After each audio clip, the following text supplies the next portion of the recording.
Hello and welcome to the City Manager's Report. I'm your host, Jill Fraley. This is a show where we talk with City Manager Donovan Blackburn about the events going on in and around the city of Pikeville. Today will be no different. Good day to you. Well, good day. We have got a lot to discuss. We've had a lot of events going on the past couple of weeks since we've had this taping. Hillbilly Days has come and gone. Wonderful festival. We're going to talk about that. Then we have some other great information to get to, updating our listeners and our residents on all the wonderful things happening on in and around our city. But now I do know we do want to talk about Hillbilly Days and what a great event it was. But you've been a busy, busy man.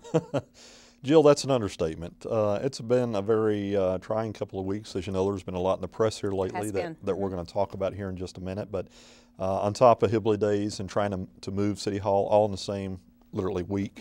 It's been unique to say the least. Well, there are a lot of things on our list of talking points today. The first one, we are going to recap Hillbilly Days and talk about that just a little bit. Well, when you talk about not just Hillbilly Days, but all the things that elected and appointed officials do for their community, it reminds me of one of my favorite poems, and I'm going to start out today talking about that. Okay. And the reason being is that as you hear some of this stuff, whether it's in the press or it's on the street that we're going to cover here, it's important for the public to obviously know what's going on and what the facts are through the words of those of us who are involved to ensure that not only do they inform, but they understand the importance of the issues.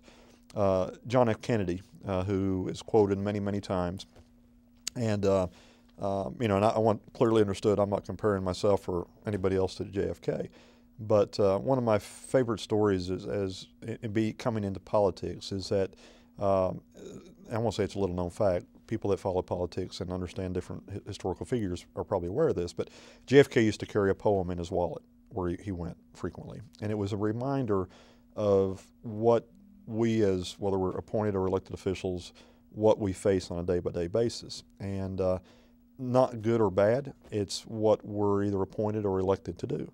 But the poem goes as this. It says, "Bullfighter critics ranked in rows, crowds an enormous plaza full, but only one is there who knows, and he's the man who fights the bull." So basically put is that though there's a lot of spectators and people on the sidelines and hear and see what they make their own decisions or it influences their opinion, I guess. But the person who's down there in the middle of it really knows the facts and what they're fighting and trying to not only please those that are there to view, but also themselves. So I refer back to this poem a lot in this profession. I would say so. Because it is, it does have a story behind it. It's important. And I wanted to start out with that because it not only gives me strength, but when I look at both, whether it's the state officials, the county officials, or the city officials, folks, these positions are not only important, but they're difficult positions at times.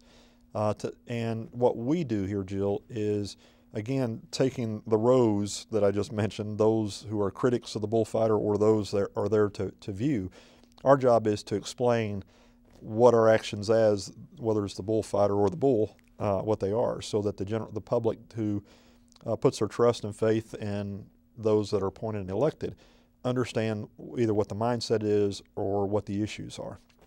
So one of the things that we're going to talk about here in just a minute is there was a session yesterday with Secretary Grimes in town and over a social engagement seminar, basically. A good bunch of panelists on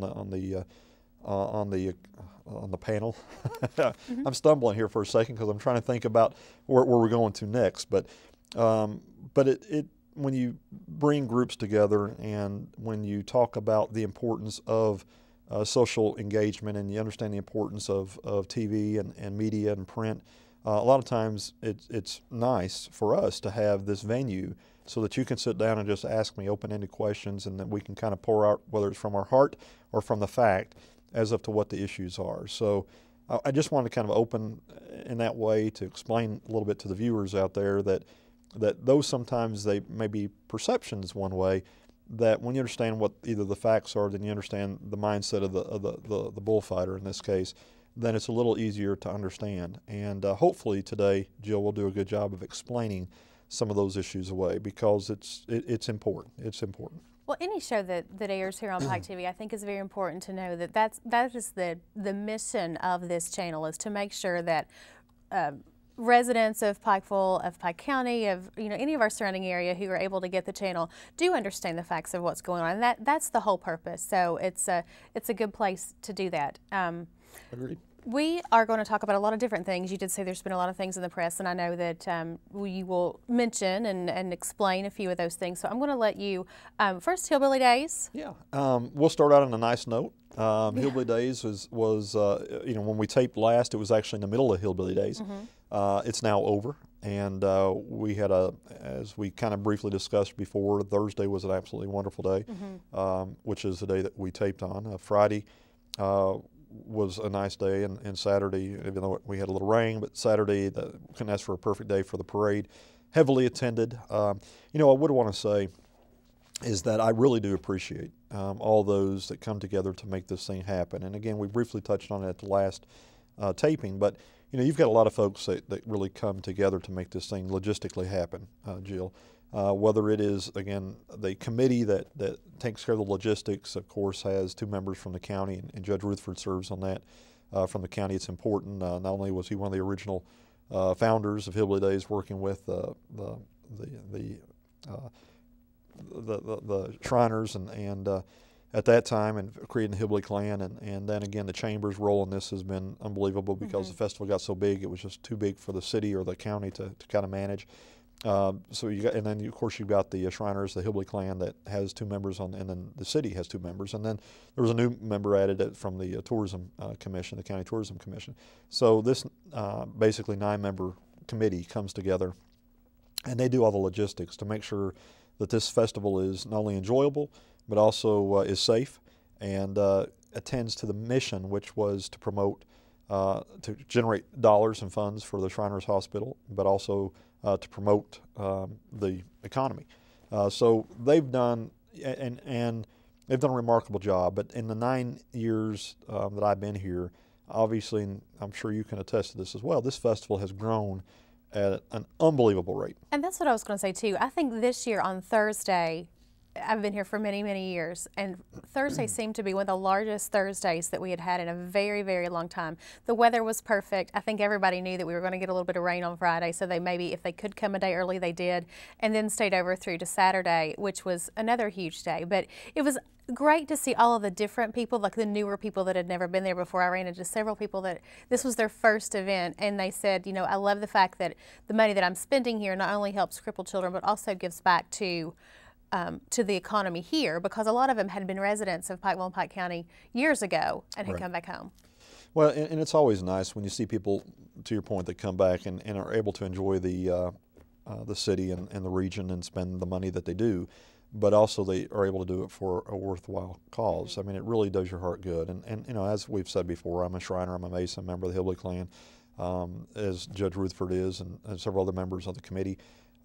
It's important for what we do for not only the community, but also for the Shriners kids. And if you look at the great work that the Shriners have done, again, I can't remember the specific number, but within the region or county area, something like 1,100 or 1,200 kids currently being treated. And the city has vested our partnership with the Shriners Hospital in many different ways. But with all the success, and we go everywhere from the Pikeville Fire Department, who covers EMS and shoots the fireworks show off, to the police department, who, all these guys work a 12-hour shift to cover the festival. Obviously, with the recent Boston tragedy, we had extra height of awareness to make sure the festival was safe, and we had very few incidents. Obviously, nothing near that magnitude. But when you get a group of people together, you're going to have disturbances, and they've done a great job at taking care of those disturbances and done a great job at protecting the festival. But you've got, again, the city and the county's partnership, UMG, that picks up all the trash, and we've talked time and time about their contribution and the miracle of Sunday morning. It really is. I mean, it's unlike anything I've ever seen. I was at the concert and came out, and the vendors have to be out by a certain time, but you already had UMG everywhere cleaning up, and much of the area was already taken care of. Well, it was, and again, I think not only the public appreciate it, but they're able to have a good time. You know, people and crowds at large are going to throw things down on the ground. Grease is going to get spilt. You know, things happen, but luckily we've got a great organization that jumps in and takes care of those things. And I bring all this up because it is a great festival. There has been changes since I've been here over the last 9 years, and you look at the changes, such as we moved it to the boulevard. Again, because the crowds got so large, trying to spread the crowds out. So the city closed down the boulevard to support this festival. The parking garage was constructed to try to keep traffic from downtown. We turned the bottom floor into the vendor area. Instead of people in the park, we were able to open the park up for music and entertainment, so people could kind of mill around, put their seats out, have plenty of elbow room. If you were here in 2004, when you walked through the park, it was elbow to elbow, and the park became a muddy mess afterwards because we got it rain, because of the way the foot traffic went. It really messed things up. So we got concrete. They're sheltered. The parade is a big issue, and it's kind of where I'm leading to with this is that the parade originally used to go down Main Street. When it came up College Street, it had two major turns to make, and then had to make a major turn at the end of Scott. And in doing that, bringing these large trucks and these tractors downtown became, with these crowds getting larger and larger and larger every year, became a safety concern. We had one lady had her foot ran over, which prompted the committee to look at the issue and to make other decisions. So again, in working with the highway department, we were able to reroute the parade, so it now goes on the boulevard. You've got plenty of room. It's safe.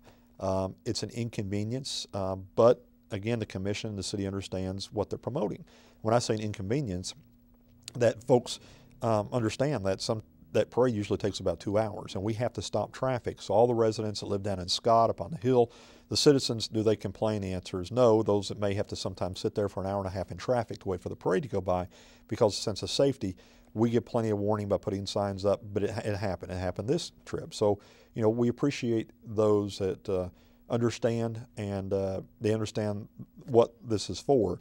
But we also want the folks to understand that the citizens of this great community also understands, and they're very forgiving at us basically taking over town for 3 days to promote this event.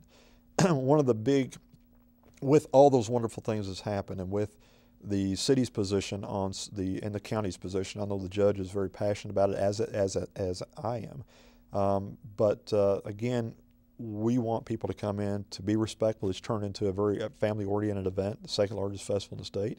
But we need people to also understand the safety concerns that exist, and that sometimes the committee has to make decisions to ensure that safety is a priority.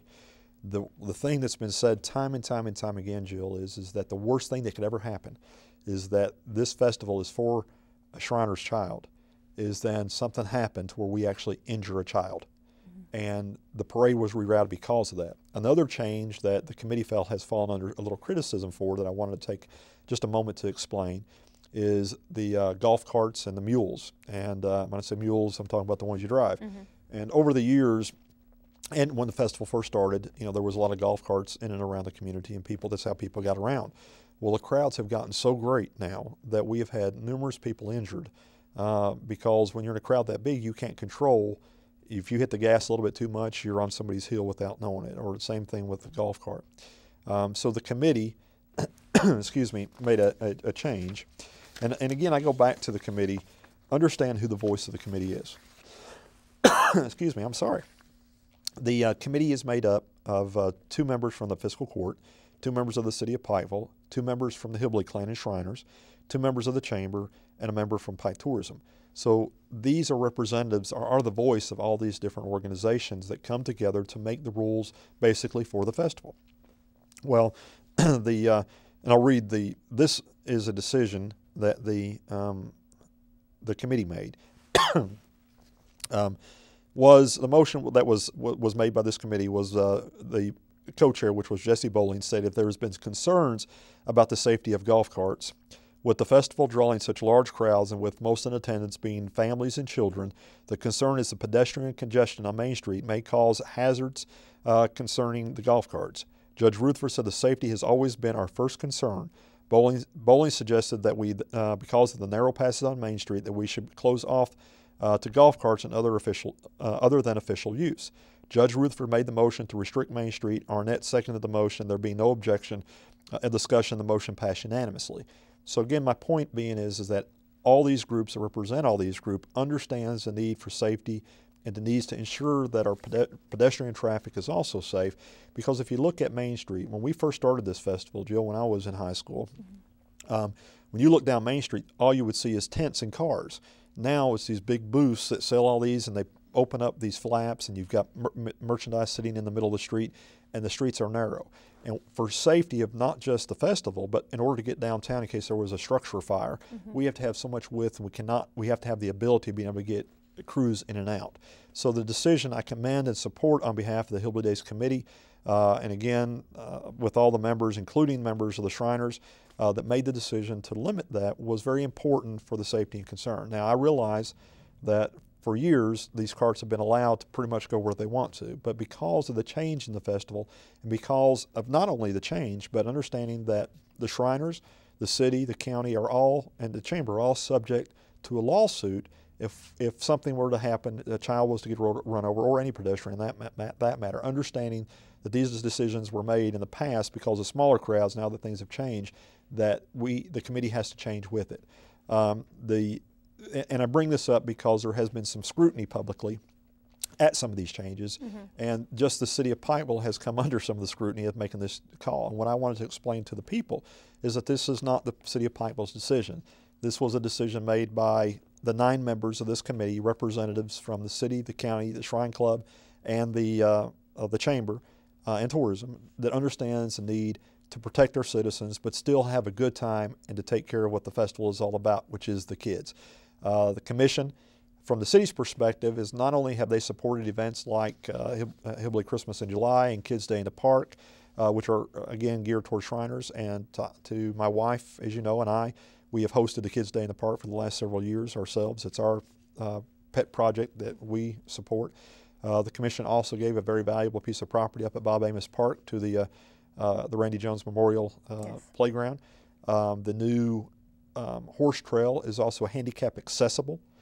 So there's been a lot of things that the commission and the city has done to support the special needs and again the Shriners. And this is no different as up to the festival, because again the city invests close to $100,000. We put a number on it a couple of years ago with all the overtime, the trash, all the vendors.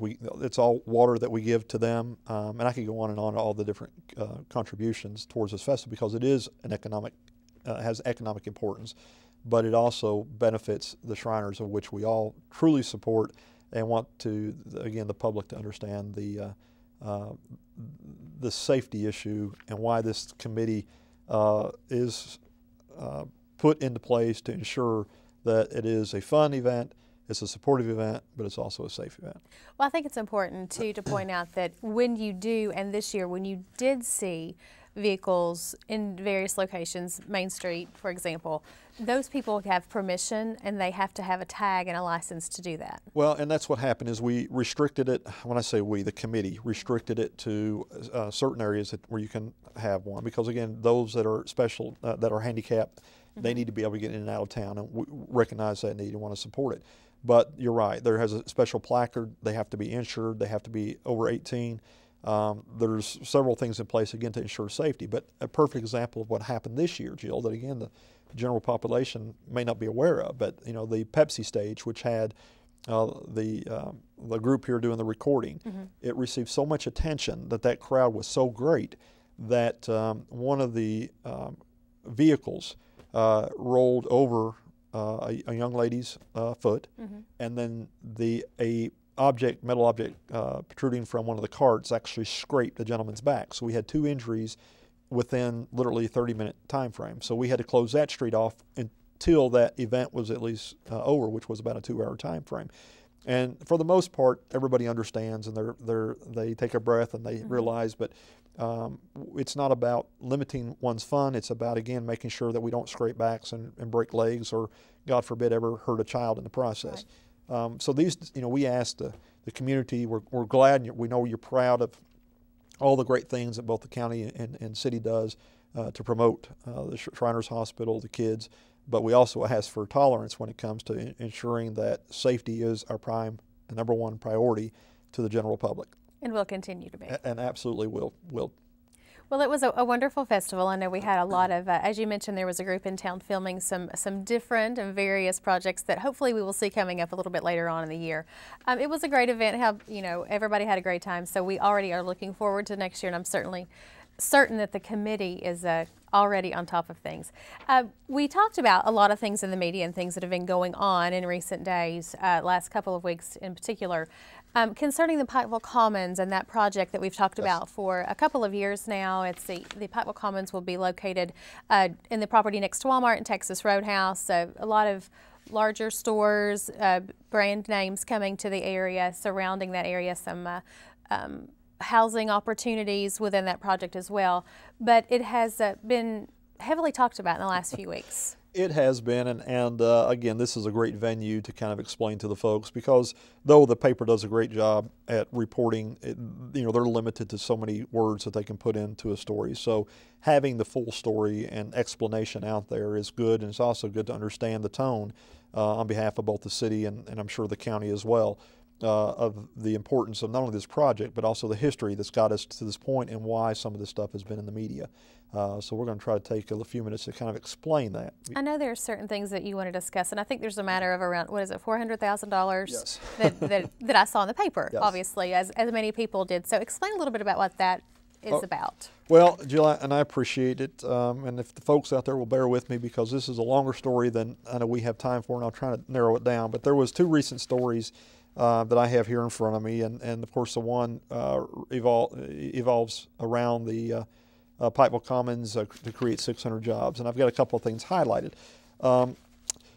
Let me start by explaining the project, and then I'll kind of get into the issue. And we've had numerous shows on this, and one thing I want to explain to the people that's watching out there is that the City Commission is committed.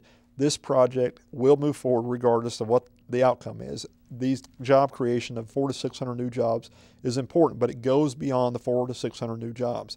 I know a lot of folks, and you included, because every time I see you, you want to know where we're at. I do. But this, the public is really energized and excited about the new stores that are coming, because it is a quality of life issue. But it's more than that. What this really is, Jill, is this is not only job creation, but also it's a marketing advantage to the city of Pikeville, Pike County, and the region. And what I mean by that is that when people come to a shopping area, you're talking in this development alone, we've got 22 out parcels. Now, some of those are big boxes, all the way up to 80. I think 80,000 square foot is the biggest box, to 5,000 square foot outlet stores.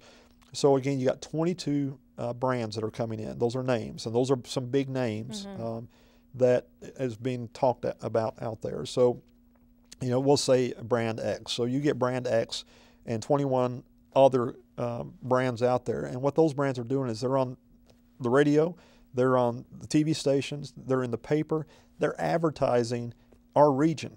So instead of people in, whether it's Wise or Williamson or Hazard or Prestonsburg, Ashland, instead of going to places like Kingsport and Johnson City and Lexington and Louisville, they're able to have that same shopping experience here, which means the thing that we've been arguing for years and years, instead of taking our hard-earned dollars and putting them in other communities, this is the opportunity to allow people to stay home, to have a great event at the Expo Center, to go to the Riverfield and see a good movie in the new newly remodeled facility there, to have a great event downtown with Muscle Main or Main Street Live, to do a 5K run, to get on the river trails, but to eat at a nice restaurant and to have a good shopping experiences, along with education and medical and banking and all the other great things this community now has to offer. The landscape has changed drastically in the last 10 years. This is another major component of that change. So it's not just about 22 stores. It's about the jobs that those stores create, which is 400 to 600 jobs. Again, I came out of the retail industry before I came into government. It's a very nice business to be in. I served with Lowe's for, again, close to 17 years. And I know what it did for me and my family. All those are managed, all those stores will have managers and assistant managers and all those other positions that we've mentioned.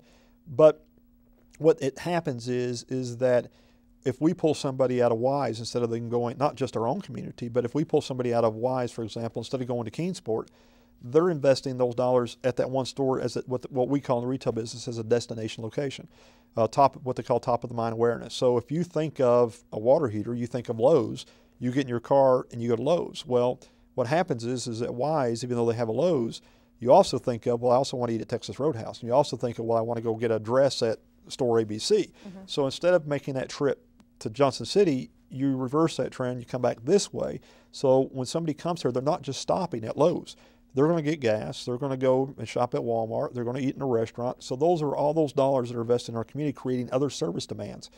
So when you look at this development by itself, this development again, 22 art parcels, and if you get on RealtyLink, I think it's RealtyLinkDev.com, you can see the Pikeville Commons, you can see the layout, and you can see the square footage. But it's 22 art parcels, 200 apartments. It's a 5-story complex. This started out as a 1-story facility, but the City Commission did a housing study a couple of years ago during the hotel. We did a hotel study and a housing study at the same time. So the need showed for, again, apartments and middle-income housing. So we went from no apartments on that facility to now 200 apartments. We went from originally a $28 million to a $30 million development, now to a $44 million development. So what does $44 million development mean? What does it mean not only about quality of life, but investment back in the community, employing the market, and keeping jobs here, and keeping money here, and diversifying the economy. But it also means investment in other areas. For example, on a $40 million investment, that's, again, the property tax that's paid on that. To the county, the property tax, and I've got several pieces of paper here in front of me, but not just the city, but as a citizen of Pikeville, I also pay county property tax, as you know. And that tax rate for the Extension Services, General Fund, Health Department, Library, and Soil Conservation equates out to 29.8 cents per $100 accessed, which means that on a $40 million, and I just rounded off on a $40 million investment, that would generate about $120,000 per year in dollars reinvested back into the county programs, not just the city, but the county. But this development also promotes education. Pikeville Independent School System, for example, who has a very high ranking, has also, like everybody else, struggled for funding. But on, again, a $40 million investment, that's $275,000 a year in tax base based upon the independent schools tax rate, which I just pulled off, by the way, the state's website, at 68.9 cents per $100 success. So over $275,000. How many teachers does that hire? How many programs does that fund? So, and then if you look again at the county library tax, it generates $35,200 in library tax. So it's not just about the jobs, it's about the tax base and about funding other programs and about the quality of life and all these things that these type of developments create.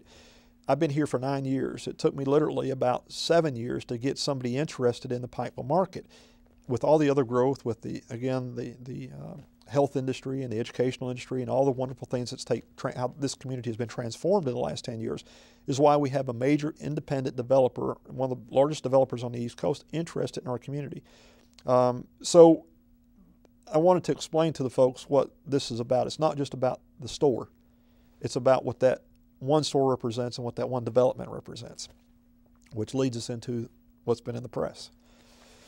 A lot of what's been in the press, I think, it's to do with the fire station and the rebuilding of one that has to be moved because the post office has to have a new facility, and it revolves really around that one particular area. It does, and let me set the record straight, and that there's been a lot of speculation, and again, the press has done a good job in reporting what has been said, and I actually brought both articles here today that I won't read verbatim, but the one thing that I want to set the record straight on is that I have not said, and nor have we been quoted, so he's been quoted stating that the county has denied our request. That's not been the case. What we have said is that through a discussion with myself and the county judge and I went representing the City Commission's will, is that there was a request made to move the city up on the priority list. And we asked the fiscal court for that consideration. Now, what has happened, and I'll try again not to make a long story out of this, but what I have in front of me here, again, is the resolution adopted by the county.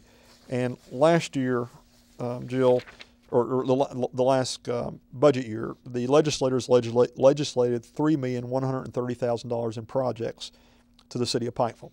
Okay, in the first fiscal year, which ends this July, the city had $2,115,000 earmarked. Out of that $2,115,000, because of the shortfall in funding, as we all know, the shortfall in coal severance, the city will get $250,000. That's the issue. Mm-hmm. The city was placed, we had item 47th, 48th, 49th, and 50, and there's only 50 line items. The city was placed as a priority. The last 4 items on the list was the city's projects. Out of that list, we had $100,000 for the airport for the terminal upgrade, $400,000 for the fire station relocation, $1 million for the new sewer plant, and $250,000 for the sewer design. The point being is all those projects promotes economic growth and prosperity for our region. What's happened in 2005, I came on in 04. In 05, there was a study done, and the city at that time was using about 600 and some thousand gallons of capacity of the sewer plant. Because of the hospital, the hotels, the university, the expo center, and there's several other larger buildings and larger users, we are now close to capacity on that facility. And with the retail development coming, with the new hotel coming, the new expansion on the medical center, again, it's going to push us over capacity. Now we're working with the Division of Water, and regardless, we're going to build a new sewer plant. But the $1 million that the legislators earmarked was our match for us to go after other funding opportunities, such as CDBG, that we've had numerous conversations with our federal and state legislators. So these projects were extremely important, not to the city of Pikeville, is my point, but to the growth of the region. Now, in fairness to the fiscal court, the process is they get to earmark these dollars, and that they have projects too that they want to fund. So, I'm not criticizing, and we certainly have appreciated Magistrate Anderson for putting us at 16th on the list for our the $250,000 that we got, which we'll talk about later, which is the Jenny Wiley project. But what has happened is that there's been 15 or actually 16 other projects, because the other thing that happened is though we started out 16th, the fiscal court went in and altered the list in the middle of the year and took a project that was lower on the list and elevated it up. We're asking for the same consideration. It has not gone before the fiscal court. It has not been denied by the fiscal court, and that was the discussion point that we had with that I had with the county judge. However, we have been told that there are members on the fiscal court that are not in favor of supporting these Pikeville projects, and that even though that the judge does, and even though that Magistrate Anderson does, that there are other members, and I'm not going to call them out by name because, again, they're elected to represent their areas. We respect that. But what we're simply asking is that if you were able to move another priority to the top of the list, and you've had record of doing that, then we would ask for the same consideration, understanding that unlike several of the other projects that I could call out, these that were funded, this project will not only create jobs, but will give you a return on your investment. So that's the big issue at hand, is that because what will happen, what has happened in the past is what wasn't funded then flows over to the second year first priority. But we're being told more than likely that the fiscal court will reprioritize everything again. So even though we were last, we won't roll over to being first during the next fiscal year. So we've not raised a fuss, for lack of a better word of saying, about the projects that weren't funded, but are just simply asking the fiscal court to look at 2 projects that are on the existing next year's budget, one this year and one next year, which is the $400,000 for the fire station to move it up, and then the other $250,000 for infrastructure to benefit the theater project, which we'll talk about later. Now, to your point, the reason the fire station is so important isn't because of the city of Pikeville wanting a new fire station. Right. It's because of the demand that the post office had towards this project. The post office is a federal agency, and they're basically get to dictate what does or doesn't happen. And in this case, when we went over a year and a half ago and approached the post office, in order to make this project happen, the developer has to have the post office property, period, paragraph, because his whole pro forma is based upon having all that property. The post office has a large footprint right now that they're not using. They're only using about 1/3 of it. So they agreed to move. However, they have a process that they have to follow, and that's what's taken so long, and we're almost through the process. Had a good conversation with them last Monday. and we're almost at the end of the process where we expect to close on the post office sometime in June. Now, when I say by the process, they actually do an analysis to determine, because they already own that building, if it makes sense to the taxpayers on a federal level to actually move. Part of that analysis says, okay, how far are we away from the existing post office? How much more gas are we going to spend? How much more those that rely upon this post office for their mail to come there and unlock their lockbox, how much further are they going to have to drive? Does it put a nuisance on them? So there's all these questions and all these things that they have to work out to determine. In order to make this a doable project, they said the easiest thing for us to do to get the approval is just to move it straight across from where it is. So that way you don't have to worry about any of those questions, and it pushes it to the front of the list, understanding that it creates jobs and what it does for this community. So in order to make the development work, the post office said we have to have the road front. We have to be basically across from where we are, which is where the fire station is located. There was no ifs, ands, and buts. It was either that or the project didn't happen. So the commission agreed to it. We talked to our legislators. They supported it. Talked to Leslie and Ray and W. The money was put in the funds to be able to now move the post office or the fire station away. Now, the other thing that is this is a $650,000 project. We've only got $400,000. The city commission has skin in the game and saying that we will fund the other $250, but in fairness of what tax base it also is going to generate for everybody else, we don't want to pull that out of our general fund because we have other projects that we need to fund along with supplying fire, police protection, all the other things. So we would ask that we'll ask for $400,000. So where we're at right now is that we are closing in June. We have to have a plan to relocate the fire station, which, by the way, we already invested $200,000 over at Cedar to get that site ready. So it already has the utilities. It already has the site. We work with the transportation cabinet to get the curve cuts to put it where it's at. So, again, everybody sees the benefit of this. So at this point, what we're merely asking is for reconsideration of the priority, and as the fiscal court has already done, is to show the importance of the project and to take one that's at the bottom of the list and create it at first priority as into the fiscal new year, giving us the funding to be able to move the post office or the fire station as the post office is demanding in order to allow this developer to move forward. Failure to do that is the new post office has to be built before the old post office can be moved into for them to tear down the old post office. Where the old post office is that's where all the big boxes are. That's the big brand names. Over where the new post office is, that's the small parcels with all the apartments overhead. So the developer says, I can do them all simultaneously. Whenever we close, I have to start the new post office first, which means you've got to vacate the fire department. As soon as I vacate the fire department, I have to remain within 5 miles of those homes down there or it impacts their ISO ratings. So we've made some plans on some temporary accommodations on moving these different pieces of equipment.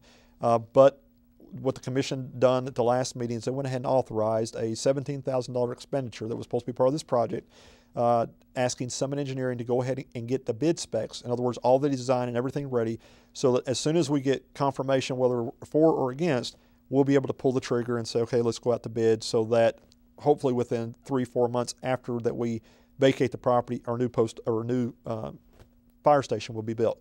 So will it stop the program, this development? Absolutely not. The commission will not allow that to happen. Could it delay the start date? The answer is yes, it could, because we're kind of in limbo, not knowing where our financing is coming from.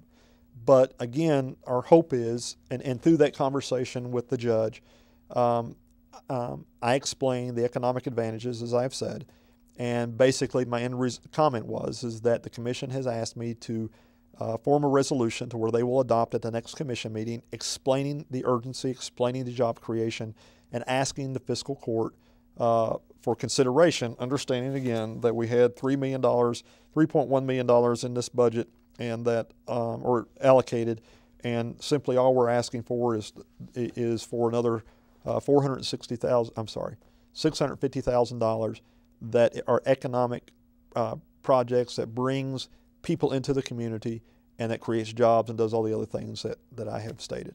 So hopefully that kind of clears it up a little bit more and it's not as gray as it was. The one question I do have is that if this does not happen or it is pushed back, do we have right now any idea of how long, like an answer? You said you're doing the resolution. How long are we going to have do you anticipate there to be a decision? Well, again, that's up to the fiscal court, and the fiscal court is in their budget process. They had a meeting yesterday, as a matter of fact.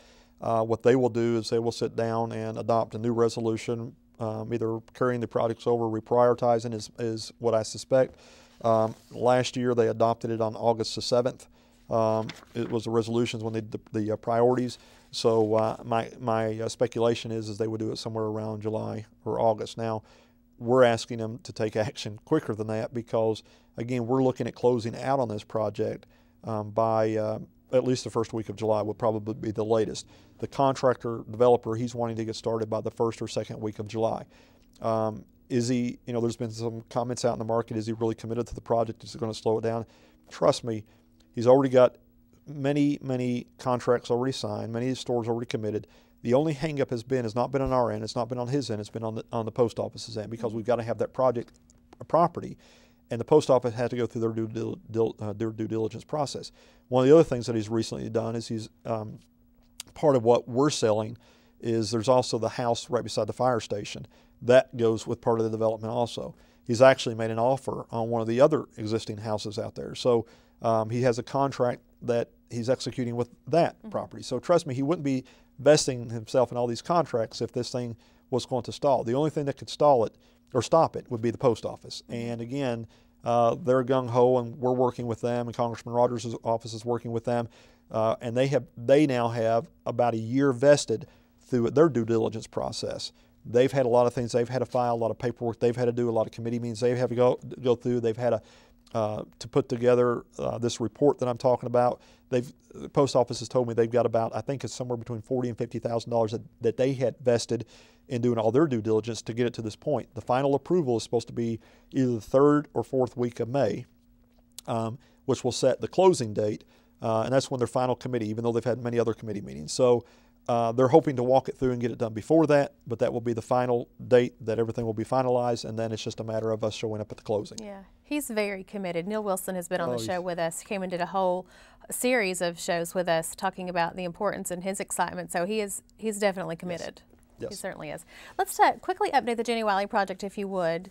I know you see a lot of movement downtown, and they have used the facility that they're having temporary plays and things. And I know last weekend they had a wonderful production on bullying that a large number of our kids participated in. It was a fantastic production. But the Jenny Wiley project still is moving along, and you can see the fences are up. Activity just about every day. Well, Jill, this is a great project, and for so many ways, and we've had a lot of discussions on this also. I'm extremely delighted, excited, and happy to announce that we just had our committee meeting. Our last committee meeting was in this past December. We had our committee meeting, so it's been almost 4 months since we've met, but we met this week, and we formally awarded the bids, and we issued the notice to proceed on the actual construction of the facility. So it is official, it's final, all the money is there, and everything's allocated. And again, this made its way, into the press as well recently because of coal severance. There is another issue that's here, but again, I wanted to give folks, because there's a lot of excitement around this, and as you said, with a couple of performances that they've already had in the location, they've been sellout crowds, and they're doing a great job, and there's a lot of things that will happen around this. We've mentioned time again, this isn't just about creating a box. This is about creating a quality of life, but more so a destination location, bringing more people into the community and to support the hotels and all the other stuff. The theater itself is more about creating a cultural district. And when you look at downtown with the city taking over the Expo Center, that venue has had so many more events and has really made its place into the community, but it's a marketing piece for people like the hospital, for example. When they bring a doctor in, they can say, we've got an Expo Center, these are the type of acts that we have. And so somebody leaving, again, New York or even Lexington, realizes this is a great community. Jenny Wiley does the same piece. The second hotel, the Hilton Gardens, that's being constructed, the problem that they have is they're filling the rooms during the weekdays, but they're not filling the room on weekend. Our relationship with Pike County Tourism to create Pike County and the city of Pikeville as a tourism destination is bringing people into our community, but Jenny Wiley is a big part of that also. Jenny Wiley's, under our terms of our contract, not only requires them to have productions, a minimum of 4 per year, but also requires them to work with the university, requires them to work with the Pikeville Pikeville Independent School System and the Pike County School System. So again, there's a lot involved around this other than just creating a theater box. So we worked very hard on that property to get this project going. A lot of excitement, but it got stalled. And the reason it got stalled is, one, is that it was over budget when the bids came in. There was a lot of additional items that the the Genuine Drama Association asked for consideration. They were wish list items, basically, that they put in just to see, in case the bids did come in lower, that we could say, okay, we don't want this, but we've already bid this, and we can include it in the project. So when we cut all that out, we were still about $350,000 more than what the original budget allowed. So Jenny Wiley stepped up. They've hired a fundraising company that is out fundraising for them. And they said, okay, what we will do is we will borrow the other instead of cutting out some key things that they feel like they needed, we will go ahead and borrow the $300,000 and put our own money into the pot, and then hopefully we will raise the funds to be able to pay that off. It's going to be an exciting time once everything gets going and we get those productions in here. I know I spoke with one of the ladies that was the production. Her story is what was told because her son had committed suicide from bullying, and she worked with a producer. They brought it into the school. So many of our kids from our local schools participated in that, and it's just one of the great projects. So plays that they've done, the performances along with Taming of the Shrew, earlier on. So we're looking forward certainly to get that going and get it built and get everything going, because it just, like you said, it just magnifies the idea that it's a cultural center downtown with all the other opportunities that we have. Some of the other things that have been going on downtown, and I know a lot of people are noticing some changes. We talked about it at our last taping. The City Hall has been officially moved to the end of Main Street, and we're going to touch briefly on that in just a moment. But the courthouse is nearly finished. It's nearly open, and one of the great things about the area around the courthouse, it's one of the most beautiful facilities I think I've ever seen. Has to be one of the most outstanding in the state by far. But we opened up Division Street right after Hillbilly Days to two-way traffic, which has obviously never been before, created additional parking, 2-hour parking there. Today was the first day that I actually used that street because I had forgotten about it. And a lot of people still may not know that that street is open. I had several people at my work said, did you know that that street was open? And I said, well, I did, but it was blocked during Hillbilly Day, so people may have not thought that that was going to be an actual two-way street at the time. But it is certainly now. It is open. The parking there created extra parking places, and just, again, changed the landscape of the downtown area. Well, it has, and again, it benefits the theater project because it's additional parking right there by the theater. Also, you're able now to go all the way from the Riverfield to the boulevard, and you've got a light at the boulevard, so it makes it a little bit easier if it's a congested time of the day in order to be able to take a left-hand turn. There is a stop sign, though, at the end of Division Street. Yes, please. and of course, it's going to take some getting used to, but what you have is traffic that's not familiar with what's going on, and it's not a four-way stop. So you got Second Street stopping when they shouldn't stop, and then some through Division that's blowing through. But we've got it very well marked now, and it is open, as you said. It is two-hour parking as well, and I think it really cleaned up not only the street, but it also enhanced the new courthouse. Yeah, it's a totally different look too. I almost thought I was doing something wrong when I drove down through there because I'd never done that before, but it does totally change the entire landscape of that area from Division Street all the way over to the courthouse, and then of course beyond. Another project that's going to start next week will be the Keyser Heights project. I know you want to touch briefly on that. That's where the concrete.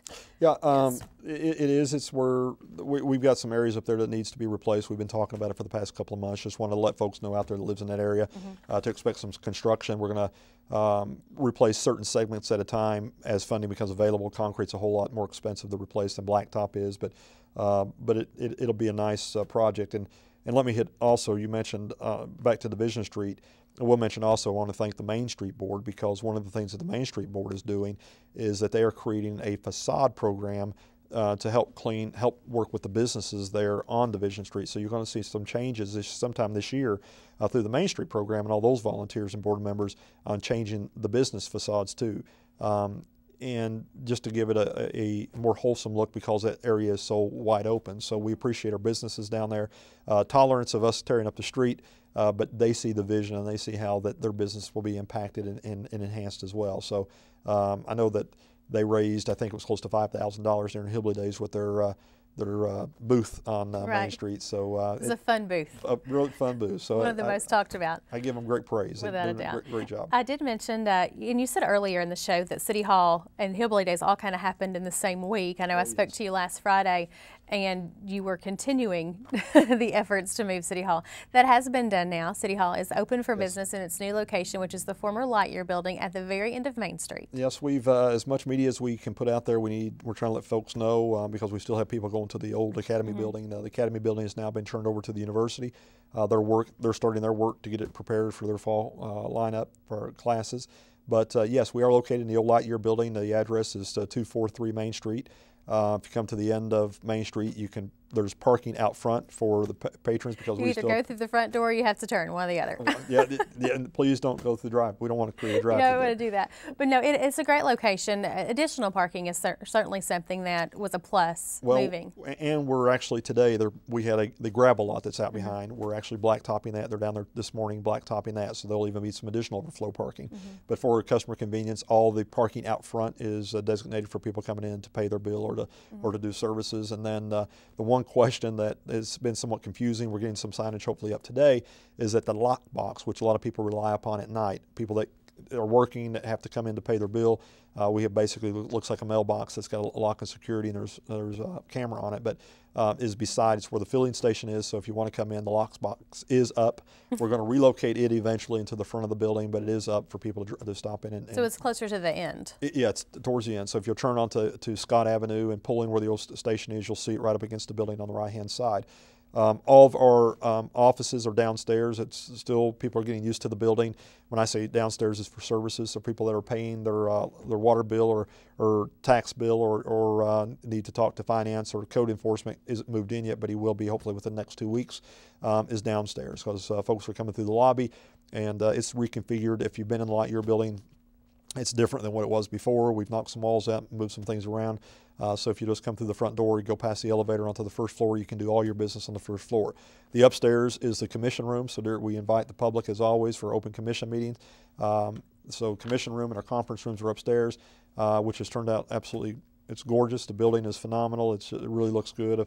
Again, I appreciate all the West Care and the fire department, Ronald Kahn and Eddie Greenhill, my chief and fire marshal, did a lot of the construction work for me. UMG did a lot of the electrical work and some sheetrocking, and you know, my employees with the city have been absolutely wonderful. And when I yawned when I came in earlier because literally some of us have worked almost a month without a day off between Hillbilly Days and getting City Hall relocated. But it's a great location, magnificent facility. It's a very clean, wholesome look. The layout is absolutely wonderful, and I think the community is going to be very, very proud of their new City Hall. Yeah, and if you just want to go by there and see it, we may have something coming up a little bit later on where we'll take a tour of that building. But the great thing is that all of the city offices now are located in one spot. You don't have to run all over town to pay this bill or get this permit or what have you. Or if you want to attend the city commission meetings, you can do that. It's very easy. The parking is easy, so it's a good move. And I know that you're happy to be in your new home.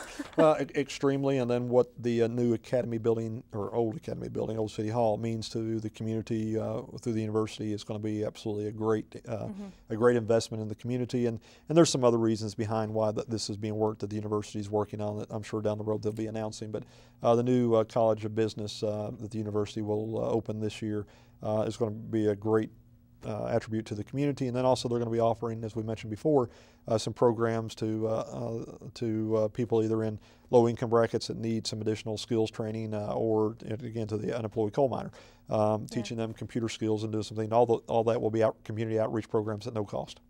There's also going to be a surplus auction coming up. Of course, anytime you move, if you've ever moved and working for Lowe's, I did 8 times. You end up finding a lot of people call it a yard sale. It's what it is. It's a yard sale. But we've got and again, we got an abundance of stuff. If you're interested in desks and furniture and we got umpteen rugs and a lot of things that we ended up with through the moves. It was like you said earlier, we had our people in 4 or 5 different locations, and all those locations brought into one. We didn't need as much furniture. We downsized on some positions in order to save the taxpayers money. We did it through nutrition, but we have a lot of furniture and a lot of surplus. Everything from Christmas decorations to desks to chairs. And then we've got a lot of stuff we got to, if you're interested, want to buy a garbage truck,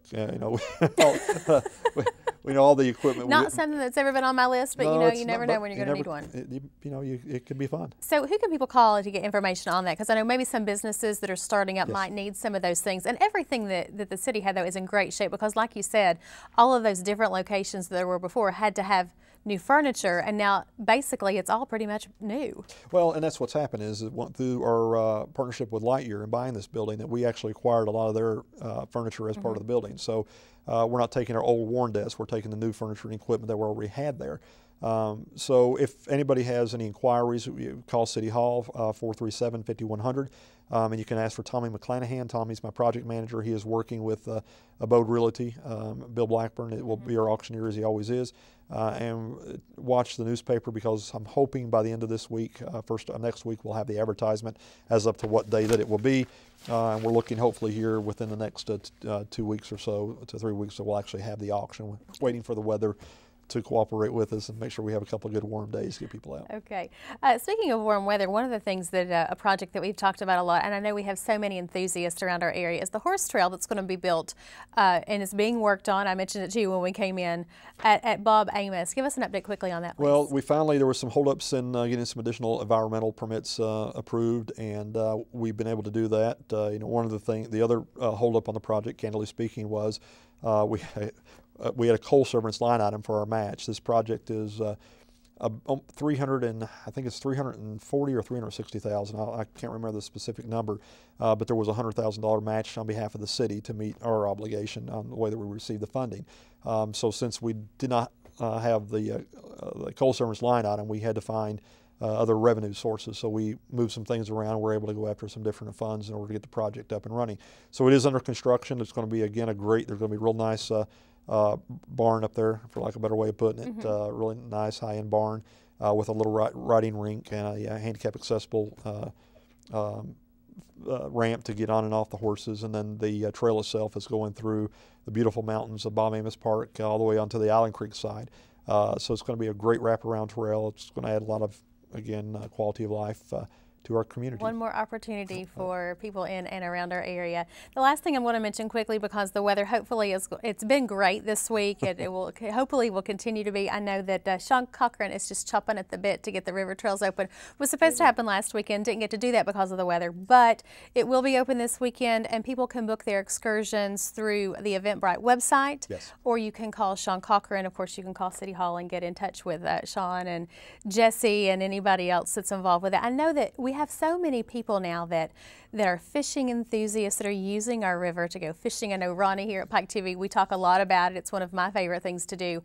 You see kayaks and John boats and different things around our area that you may have not seen before, and that's just, just adds to the quality of life here, which we've talked about pretty much the entire show. And one more opportunity for people to come in, spend their money here, and everything goes back into the community. So I know you love to get out and about, but the river trails are going to be open. Again, go to the website to book your excursion. www.visitpikeville.com or tourpikecounty.com, our partnership with the county. And again, whether it's the river trails or soon coming horse trails or the Hatfield McCoy riding tours that we are having, and Jesse Bowling and Sean both work on.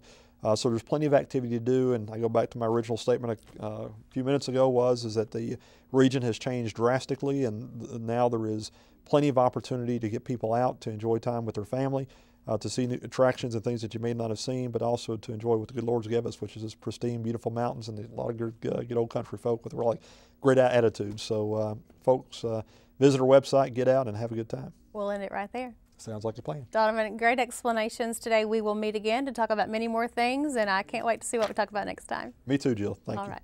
You have been watching the City Manager's Report. Have a good day.